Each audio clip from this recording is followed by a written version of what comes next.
At a time of heightened tension, it's important to pay tribute to those people who reach out across communities and try to forge supportive groups. So, for example, on Friday there was a tree planting ceremony in Dulwich in London by Rabbi Natan, Levy and Mustafa Feld of the Faiths Forum in London. And I think 15 trees were planted as a celebration of Jewish-Muslim unity. And the other thing which I think often goes unnoticed is that although maybe half the world's Jewish population currently lives in Israel, there's a wide group of people, a large group of people in the Jewish community who do not accept the Zionist principle, number one.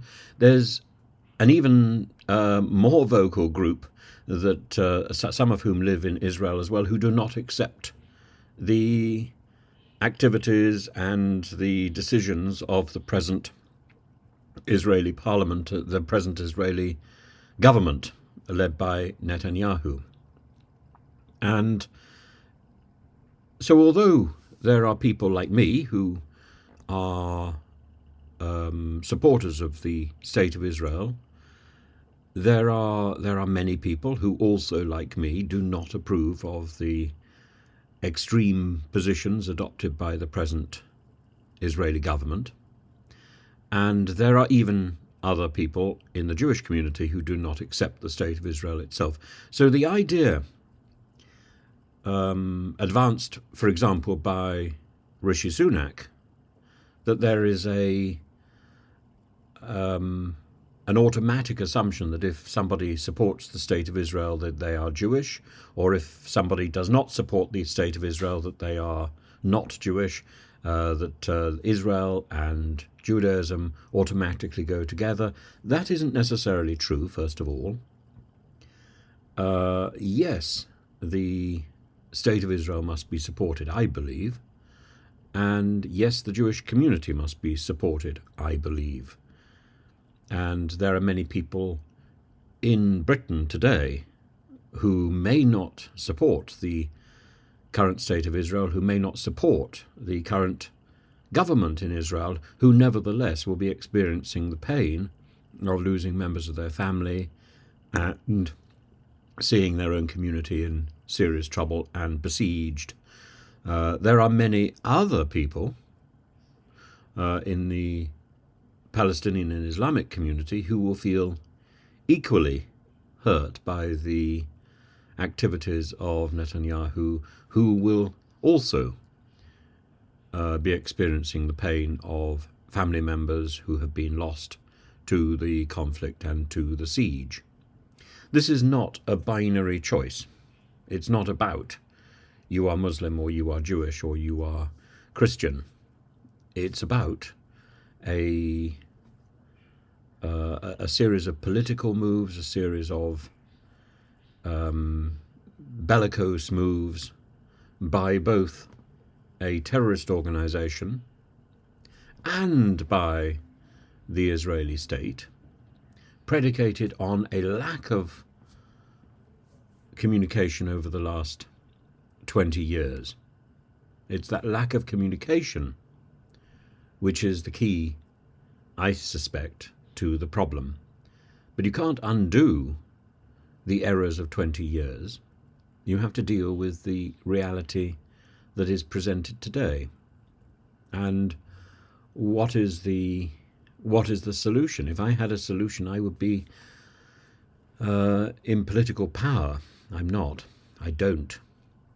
But I do have an ability to observe. Now, what's extraordinary from the comments section is when people don't agree with my observations or don't agree with a part of my observations, they automatically dump the whole lot. There's a desire to be very partisan, to see things very much in black or white, And if one doesn't press the right sloganizing button, one gets into a lot of trouble.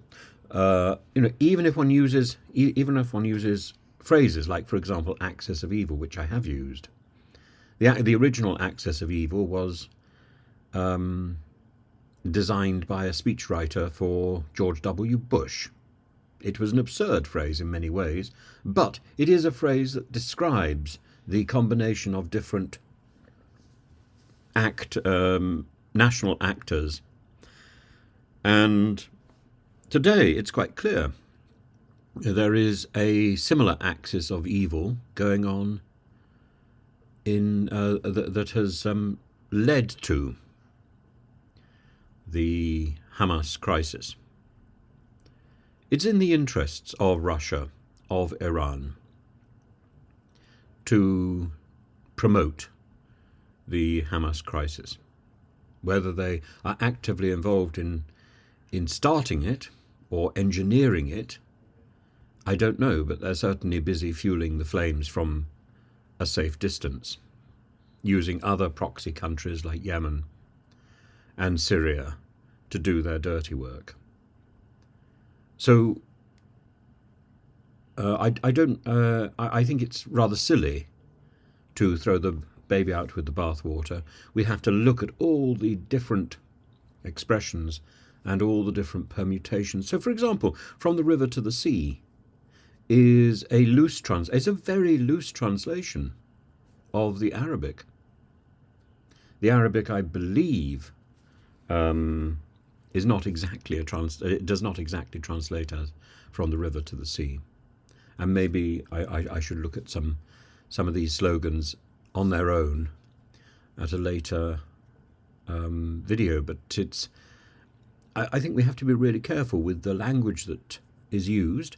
I think we have to appropriate some of that language to explain what is going on and to get to grips with what is going on, and if necessary, appropriate that language and subvert it and turn it round so that it can continue to be used and can mean something slightly different. And many people are using the language and already not meaning what it says. We have to be so careful.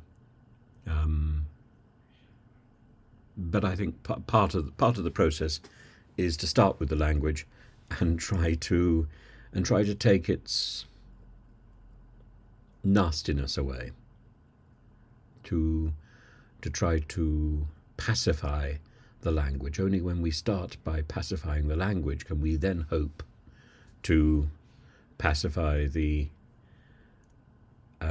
aggressors, the activists, the actors occupied in the war situation, whether that is in Israel and Gaza, or whether that is in Russia and Ukraine. We have to start by looking at the language which is being used and working out if the language intends what it says, or if there's another way, or if indeed we can take that language and, as I say, subvert it, modify it, change it, pacify it.